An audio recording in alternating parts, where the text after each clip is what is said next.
So yeah, here it goes. Finding your inner stillness. How to meditate. I don't feel like reading right now, but I think this is very important, so I don't want to, put it off too long. Um, and I'm actually, very I'm looking for this one specific part, so it might just kind of help me to reread this just period.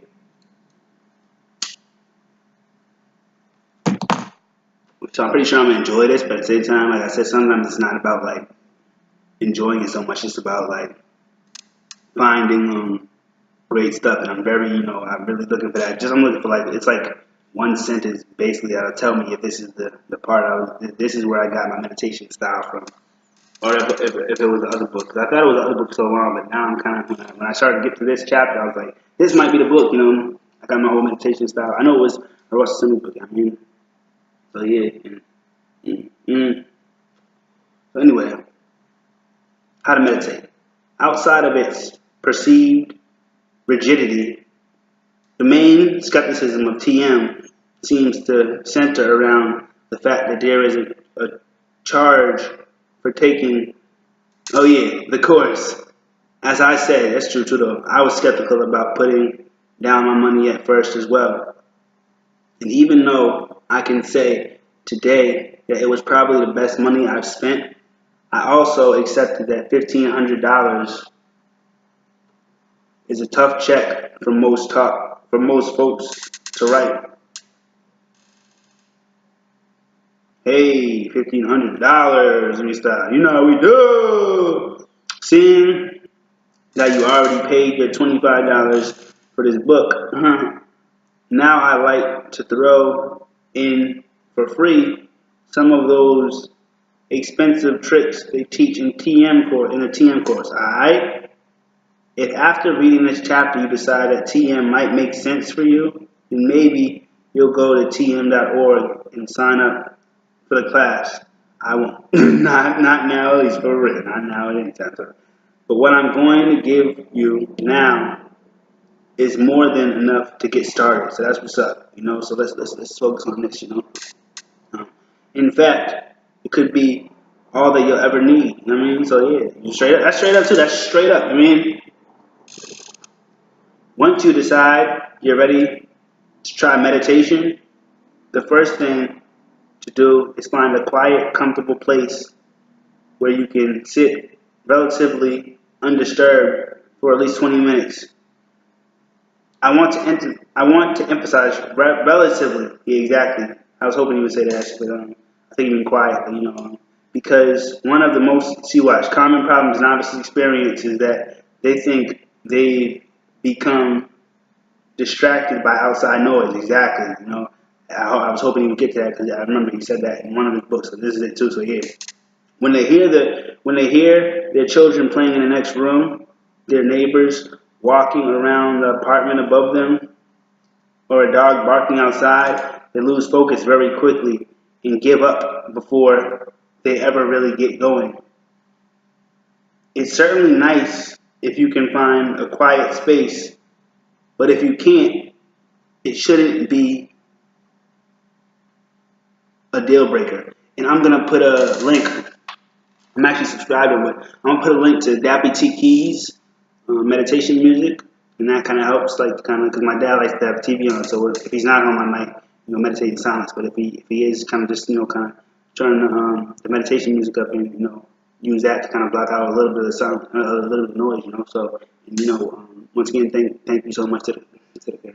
I'm saying, but anyway, shit, fuck that. Let me get focused. You know how we do it. There's no yeah. But yeah, shouldn't be a deal breaker. So if you can't get super quiet, shouldn't be a deal breaker. So personally, I found some of my best sessions have come when there's been a lot of noise going on around me. My apartment overlooks the Ground Zero site in Lower Manhattan, and every morning when I sit down and meditate, I can hear the cranes, bulldozers, tractors, and dump trucks doing their thing.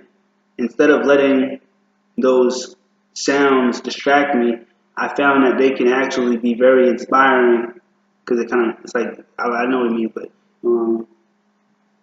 as they remind me to be present. The key is, rather than getting thrown off by the noise, try to embrace whatever you might hear when you sit down.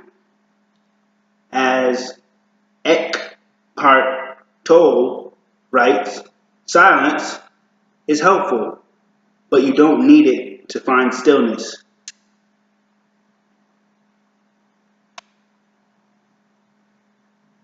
Even where there is noise, you can be aware of the stillness under the noise, of the space under which the noise arises.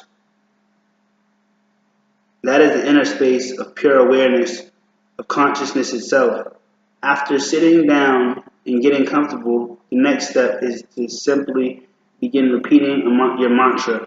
So since most of you reading this probably don't have one yet, let me share a mantra that I've been taught and I found works well for novices.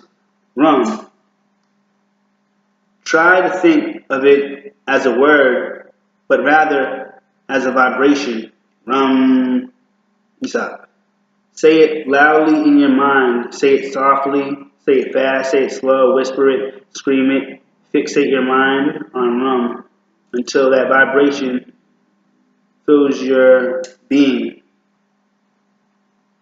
If you keep repeating rum for even just 5 minutes, you'll feel yourself beginning to transcend the hundreds of frivolous thoughts that are cluttering your mind. Again, think of all those thoughts as waves on a stormy ocean.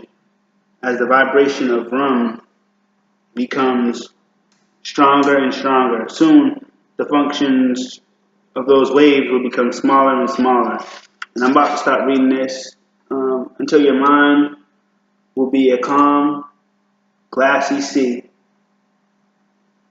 When those waves are gone, you'll be entering a state of real stillness. So if anything, I might pick up from the same exact spot, but it could be some time later, I'll make some more videos, but have nothing to do with this because I don't want to leave, one, that many messages on this right now, and also just I like to read too, so I'm beyond that. I'm just gonna stop right now. I could, be like, but anyway, that's one reason I will explain this though. I might talk about it a little more, so I might even just get back to it as I talk about it a little more.